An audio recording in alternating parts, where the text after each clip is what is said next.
তোমরা বসো, তোমাদেরকে বসে দেওয়া হয় তার সঙ্গে আলোচনা করবো। এই পর্যায়ে আমাদের মাঝে প্রধানমন্ত্রী মহোদয়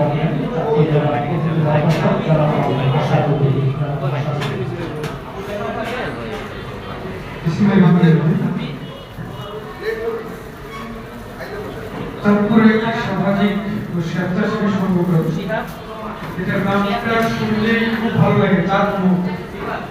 চাঁদপুরের সাথে মিল রেখে আজকে আমাদের দরিদ্র কিছু শিক্ষার্থীদের মাঝে উপহার বিতরণ এবং ইফতার দেওয়া মঞ্চে উপস্থিত আমাদের অনুষ্ঠানে সম্মানিত সভাপতি, আমাদের চাঁদপুরের সভাপতি, দৈনিক কালো বাজার প্রতিনিধি জনাব কাদিয়া পলাশ, আমাদের চাঁদপুর প্রেস ক্লাবের সভাপতি, সাবেক সভাপতি, সাধারণ সম্পাদক, আমাদের সাংবাদিকবৃন্দ, চাঁদপুরের সদস্যবৃন্দ এবং যাদেরকে নিয়ে আজকে আয়োজন আমাদের প্রিয় হাফেজবৃন্দ, শিক্ষার্থীবৃন্দ, আসসালামু আলাইকুম। আসলে এটা আসার পরে যাদেরকে নিয়ে অনুষ্ঠানটা করা হচ্ছে, যাদেরকে নিয়ে আমি ইফতার করতেছি, এটা আসলে একটা বড় তৃপ্তির জায়গা আমাদের। খুবই ভালো লাগছে একটা সুন্দর একটা অনুষ্ঠানে আসতে পেরে।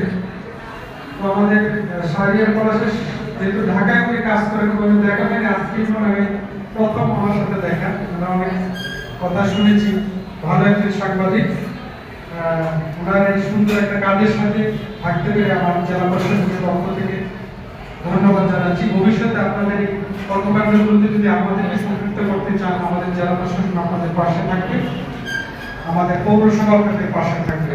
যদি আরো বড় পরিসরে করতে চান, এইসব এরকম দরিদ্র অসহায় দুস্থ যারা আছেন তাদেরকে যদি আরো কোনোভাবে সহযোগিতা করতে চান, তাহলে আমাদের জেলা প্রশাসন, আমার পৌরসভা, আমরা আপনাদের পাশে আছি।